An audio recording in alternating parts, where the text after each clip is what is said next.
சுரக்காய்னா சுரக்காய் கிடையாது, சுரந்து வர்றது, புரிஞ்சுக்கிறது. சுரத்தல் அப்படின்றது புரிஞ்சுக்கிறது. ஒரு கிணறு வெட்டினீங்கன்னா அங்கே தண்ணி வரும், ஊற்றி எடுக்கும், அது பேர் சுரக்குது. தண்ணி சுரக்குது அப்படின்ட்டு. அப்போ காய் தான் அது. எது படிக்கிறது ஒரு காய் தான். உங்கள் மனசுக்கு போய் அது பழமாகணும். ஏட்டில் இருக்கும்போது அதுக்கு சுரக்கிற காய், சுரக்கிற காய் கறிக்கு உதவாது. அது என்னவா மாறணும்? உங்ககிட்ட போனால் பழமாக மாறணும் உள்ளே போய். அப்போ வெளியே நீங்கள் படிக்கிற ஒரு பொருள் காய், அதை உள்ளே சமைச்சிங்கன்னா அது என்னவாயிடா? பழம். அப்போ அது சமைக்க உதவும். இப்போ ஏட்டு சுரக்காய் சமைக்க உதவாது, காய் சமைக்க உதவ முடியாது. ஆனால் பழமானா காய் முத்திச்சானா அப்போது எந்த சுரக்கிற காயையும் பழமாக்குற மனநிலை உள்ள ஒரு மனுஷன் மட்டும்தான் அதை என்ன பண்ண முடியும்? சாப்பிட முடியும். அப்போ சமைத்தல் எங்கே நடக்குதுன்னா என்கிட்ட தான் நடக்குது. ஏட்டில் ஒரு விஷயம் இருக்குது, அதை நான் சமைக்கணும்.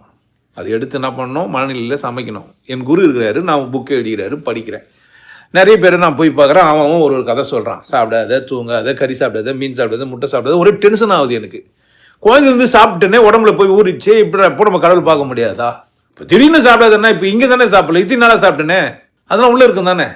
அப்போ நான் தகுதியற்றவன் தானே, பாவம் செஞ்சவன் தானே. என்ன என் குரு தான் சொல்கிறாரு, இல்லைடா, ஆட்டிரிச்சி தின்றதில்லை என்றும் என்றும் வேதியர், மாட்டிரிச்சி தின்றதில்லை, பறிச்சு போதும் வேறுவா பறிச்சு போனால். அப்போ நமக்கு ஏற்ற அழிவுறு தான். ஏன் தெங்கு இல்லை நீரிலே இப்படிலாம் சொல்ல போகிறோம். அப்போ இருந்தாலும் ஏதோ சொல்லியிருப்பான், எனக்கு தான் என்ன ஆகல, புரியல அப்படின்னு புரிஞ்சுக்கிட்டு எப்படின்னு நான் பண்ணுறேன். இப்போ அது ஏட்டு சுரக்காயை நான் எனக்குள்ளே பழுக்க வச்சுட்டேன்.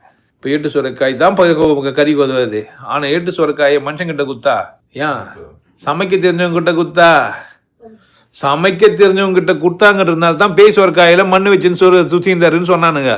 இப்போ என் குரு என்ன சொல்லிட்டானுங்கன்னு கேட்டினா, அப்படி தான் வச்சுருந்தாரு, ஒருத்தி சுட்டு குத்தா செஞ்சு குத்தான்ட்டானுங்க. என் குரு அப்படி தான் சுற்றிருந்துக்கிறாரு பேய் சுரக்காய் வச்சுக்கின்னு. புரியுதுங்களா என்னான்ட்டு? இவன் பேய் சுரக்காய் இன்னொன்று என்ன நினச்சிங்கன்னா அப்படின்னு கேட்டிங்கன்னா, பேய் சுரக்காயின்னு ஏன் சொன்னாங்க கதைன்னு கேட்டிங்கன்னா, பேயனாகி ஓதிடும் பிழைப்பொருத்தல் வேண்டுமேனே சொல்லி வச்சுக்கிறாரு என் குரு.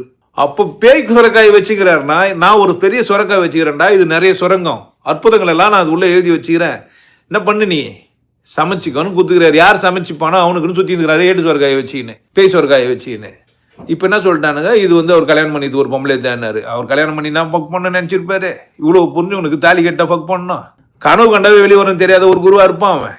ஒரு ஆண் சும்மாவே ஒரு ஆண் ஆகிட்டான்னா 15, 16 இல்லை 20 வயசு ஆகிடுச்சானா தானாகவே சொந்த வெளியே வந்துடும் தெரியாதா? இதுக்கெல்லாம் கல்யாணம் சடங்கெல்லாம் தேவைப்படுதா என்ன? கனவு காண்டா இல்லையா? அவ்வளோ முட்டாளாக இருப்பான் என் குரு. சிவ வாக்கியம் செக்ஸ் வாக்கியம் இப்போ பார்த்துங்க. அப்போ சுரக்கண்ணா புரியுதா என்னான்ட்டு?